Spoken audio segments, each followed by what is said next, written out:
It's another edition of Capital Markets. Welcome to the program. I'm Temple Ashaju.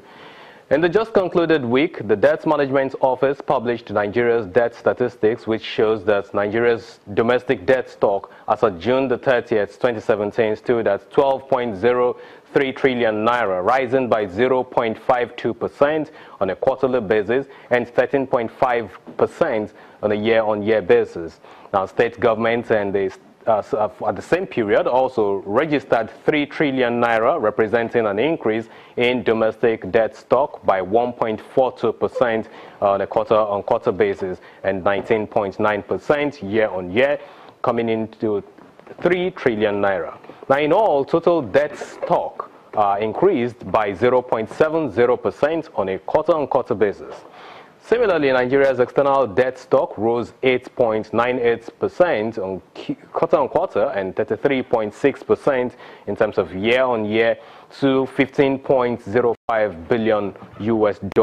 Consequently, Nigeria's total debt stock, comprising federal and states, increased by 20.05% year-on-year to 19.64 trillion naira as of the June the 30th of this year. But whatever the views of these debt stocks in terms of institutional and retail investors comprising the gamut of lenders to government, and their confidence level is very, very important in the investment and regulatory space. This, as a matter of importance, makes the federal government, to this end, through the Ministry of Finance this week, Tuesday, reconstituted the Investment and Securities Tribunal, appointing a 10-man panel, which has Mr. Sheka Isaiah Idoko Ako as the chairman. On the show this evening, the chairman, who looks to hit the ground running, will join us to share his plans for the tribunal and the capital markets. But before we bring him in, let's see the direction of the markets for this week. We'll take off right now with the unlisted securities market, which is the NASD OTC, where the unlisted securities index came in 0.50% higher at 594.23. Market capitalization for that market was at 402.13 billion naira. In terms of volume, we had 5.80 million units of shares traded on that platform, and that's advancing by 94%, higher than the 2.99 million units that was recorded in the previous week. Looking at the value, we had 58.22 million naira, and that's 28% higher than what was traded in the preceding week in 64 deals.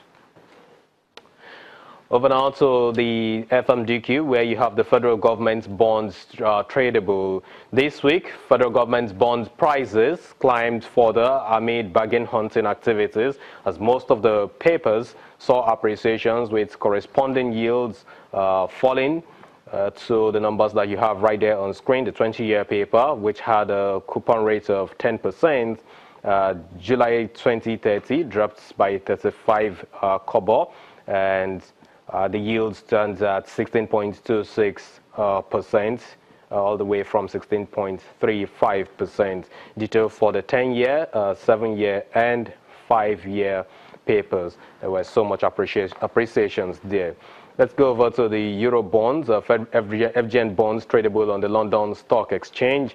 There, federal government Euro bonds traded on the London Stock Exchange, depreciating in value for all the maturities amid sustained profit taking. The 10-year 6.5%, notes for January 28, 2021, shares depreciated by 46 cents and came in at 4.56% in terms of the yields. And for the Treasury Bills markets this week, the CBN sold T-bills, the primary and secondary markets, totaling 173.37 billion naira. But stop rates fell across all of the maturities for the T-bills that were displayed during the auction.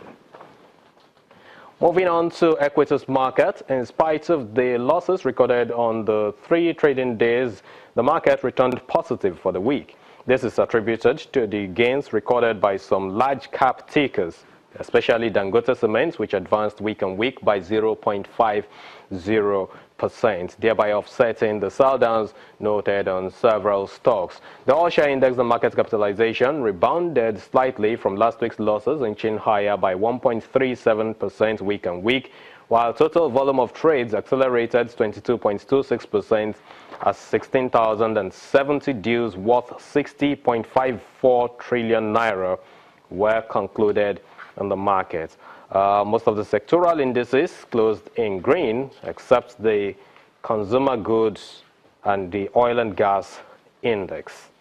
Now, linkage assurance appreciated the most, while animal wear shares the most in terms of gainers and losers.